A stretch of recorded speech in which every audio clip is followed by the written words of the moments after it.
అందరికి నమస్కారం. Welcome to my channel Khammam Kings. నేను మీ అన్వర్ పాషా. మన ఛానల్ని సబ్స్క్రైబ్ చేసుకోనోళ్ళు దయచేసి ఒక సబ్స్క్రైబ్ చేసుకొని ఒక లైక్ ఇవ్వండి వీడియోకి. వీడియో మొత్తం స్కిప్ చేయకుండా చూడండి.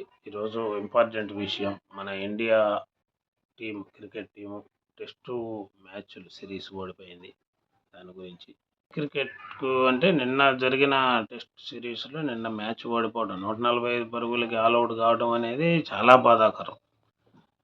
Series complete. మొన్న కలకత్తాలో జరిగిన టెస్ట్ ఓడిపోయినాం, ఈరోజు నిన్న ఓడిపోయినాం. 2 టెస్టు మ్యాచ్లు ఓడిపోయి ఘోరంగా విఫలమైనాం అన్నమాట. దీని మీద చర్చించాలి. మనం 2020లో టాపు, వన్డేల్లో టాపు, టెస్టుల్లో కూడా టాప్లో ఉండాలి. మరి ఎందుకు మనకి అన్ని రకాలుగా కూడా యంగ్ ప్లేయర్స్ ఉన్నారు, సీనియర్లు ఉన్నారు, మంచి కోచ్ ఉన్నాడు, బీసీసీఐ అంత అండగా ఉంది, సెలక్షన్ కమిటీ ఉంది. అయినా కానీ మనం ఎందుకు విఫలం అవుతున్నాం అనేది ఒకసారి దీని మీద మనం పూర్తిగా చర్చించుకొని ఇంకోసారి ఇట్లాంటి ఓటమి అనేది, ఇంత ఘోరమైన ఓటమి అనేది లేకుండా మనం చూసుకోవాలి.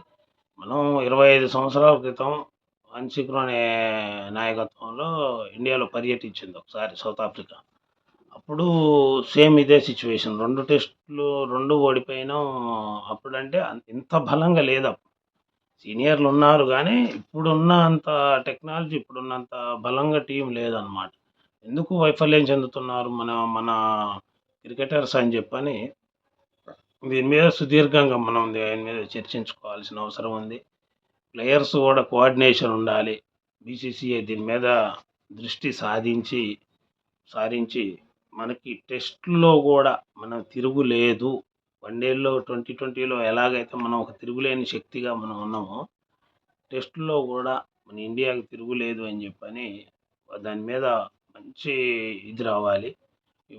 యువ క్రీడాకారులు ఉన్నారు, మన ఇంకా సీనియర్లు ఉన్నారు, బౌలర్లు ఉన్నారు, బ్యాట్స్మెన్స్ ఉన్నారు, సెలక్షన్ కమిటీ మంచిది ఉంది.